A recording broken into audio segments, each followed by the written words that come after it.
Thank you. My name is Angel Rodriguez. I'm from the Bronx and Bronx, yeah. And okay, I have three poems to share with you today. The first one I wrote is called "When Doves Cry." High above that blue sky, where no clouds are seen and the bright sun shines, flying around the white dove passing by. Many of us won't recognize it because it just appears by surprise. What is so special about this particular bird, you ask? They say the dove is a symbol of peace, but it does not bring peace nor resolve problems. It only observes the world we know today, full of bloodshed, war, starvation, and most of all, hate. A dove does not cry for help. A dove does not attack. A dove does not call other birds. The only thing a dove can do is just sit and watch. And then the dove begins to cry. That's all it does. A dove cannot talk to the president, nor can't urge other world leaders to stop the madness. A dove cannot warn the people about the danger that is coming to their town. The people throw food to the dove and eat, which is a good gesture, but it's not enough to understand the real situation. The dove looks around, and what does it see? A bus hits a child and dies in the middle of the street. A homeless person sleeps on a bench without a coat or a blanket to keep him warm.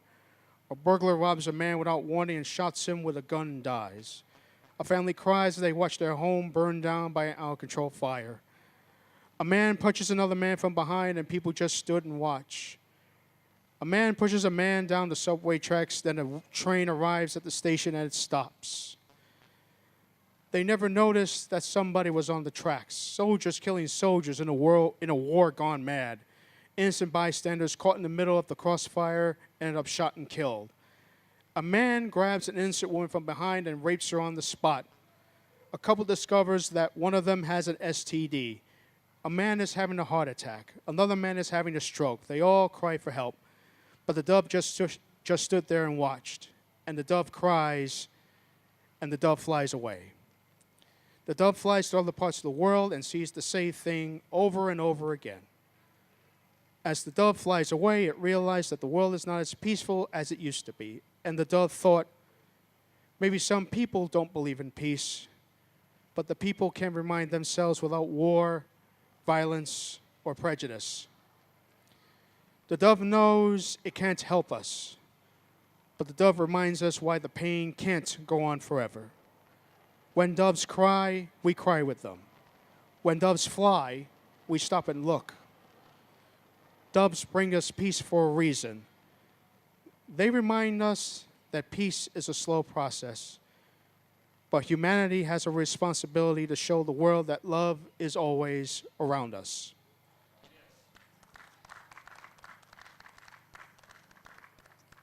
Okay, this next piece, I wrote this one back in 2011. It's called Eyes of a Child. When you look at the eyes of a child, you're likely to see more than just a pretty face. It's about the face of innocence, that same innocence that was once shattered by someone who was supposed to protect and showing their trust. When you look at the eyes of a child, you'll notice something different. You'll notice that it's more than just a sense of fear, but a cry for help. Even though some people will ignore the call, others will find the courage to do the right thing. When you look at the eyes of a child, you notice a sense of pain. Their bodies covered by bruises, broken bones, cut markings. These are the signs of abuse, neglect, torture, and the loss of life. When you look at the eyes of a child, you see the future, thinking about your son, daughter, grandchildren, nephew, niece, cousin, and your best friend, who could be the next doctor, lawyer, police officer, fireman, soldier, actor. They are not capable to harm anybody at all. They just want to explore life right in front of their eyes. When you look at the eyes of a child, You know why life is fragile and precious, and love is what a child needs.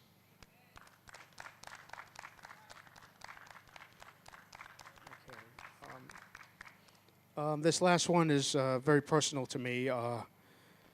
Last year, around Labor Day weekend, September 2nd, I lost someone special in my life. My grandmother passed away. She was 98 years old.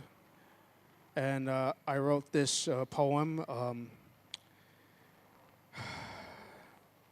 And I know it's been a year since I lost her, and it's called Calling Heaven. And I want to start the poem with a verse from the Bible. It's from a Psalm, chapter 48, verse 5.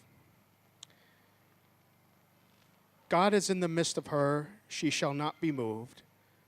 God shall help her, and that right early. And this is the poem. Hello, are you in heaven now?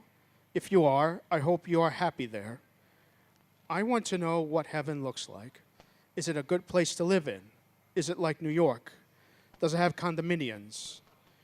Does it have a big park, bigger than Central Park? Does it have a shopping mall filled with restaurants, movie theaters, and boutiques, department stores, amusement parks?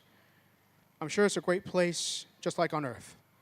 I'm certainly going to see you one of these days when my time is up, but not today, because I still have a long way to go. I'm doing okay back on Earth.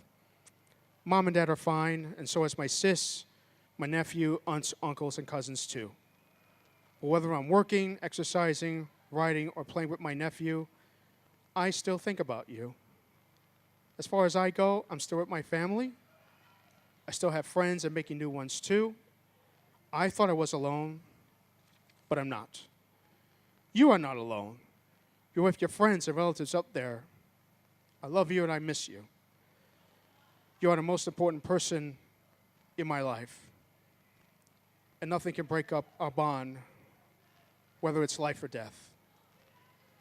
God is with you, so am I. Rest in peace. Thank you.